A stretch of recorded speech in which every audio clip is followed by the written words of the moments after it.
नमस्कार श्रोते हो, रेडिओ जयंतच्या आनंदी कट्ट्यावर मी अनुराधा आपणा सर्वांचं मनपूर्वक स्वागत करते.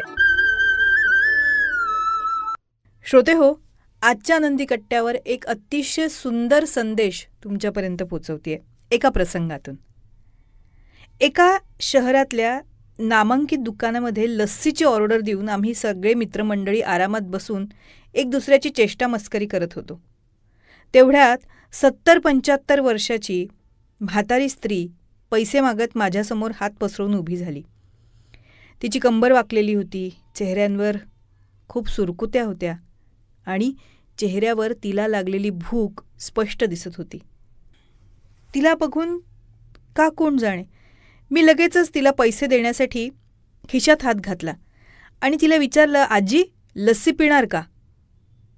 माझ्या असं विचारण्यावर आजी कमी आणि माझे मित्रच जास्त अचंबित झाले. कारण जर मी तिला पैसे दिले असते तर फार 5 किंवा 10 रुपये दिले असते, पण लस्सी तर 25 रुपयाला एक होती. आजीनं संकोचून हो असं म्हटलं आणि आपल्याजवळ जे मागून जमा झालेले 6-7 रुपये होते ते आपल्या कापऱ्या हातांनी माझ्यासमोर धरले. मला काही समजले नाही, म्हणून मी विचारलं, हे कशासाठी? यात मिळवून माझ्या लस्सीचे पैसे भरून द्या बाबूजी. तिला बघतच राहिलो.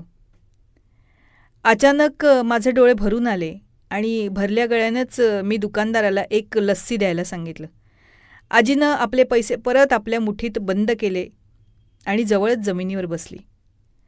आता मला आपल्या लाचारीचा आभास झाला, कारण मी तिथे उपस्थित दुकानदार, आपले मित्र आणि इतर बऱ्याच ग्राहकांमुळे त्या आजींना खुर्चीवर बसायला सांगू शकलो नाही.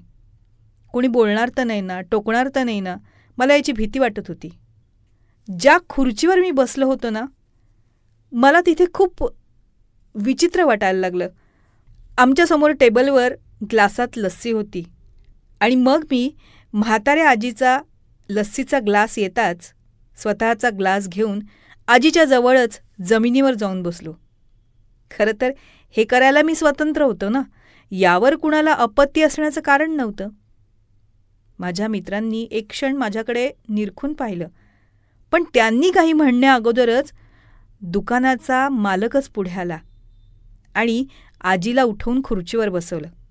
माझ्याकडे हसत बघून आणि हात जोडून म्हणाला, वर बसा साहेब, माझ्याकडे ग्राहक तर भरपूर येतात, पण माणूस कधीतरीच येतो. तेव्हा आपण सगळे माणूस होऊया. श्रोते हो, माणुसकी दाखवण्यासाठी आपण स्वतंत्र असतो. ती माणुसकी आपण कुठल्याही पद्धतीनं दाखवू शकतो, फक्त त्यात दुसऱ्याचा भलं करण्याचा विचार असावा, एवढंच. तेव्हा श्रोते हो, हा होता आनंदी कट्ट्यावरचा आजचा सुंदर विचार. तुम्हाला तो कसा वाटला याविषयीची तुमची कमेंट बॉक्समध्ये नक्की लिहा. आणि त्याचबरोबर रेडिओ जयंतचे दर्जेदार कार्यक्रम ऐकण्यासाठी रेडिओ जयंत लाईक करा, शेअर करा आणि सबस्क्राईब करा. रेडिओ जयंतचं सबस्क्रिप्शन फ्री आहे आणि त्याचबरोबर नोटिफिकेशनसाठी बेल आयकॉनवर क्लिक करायला सुद्धा विसरू नका.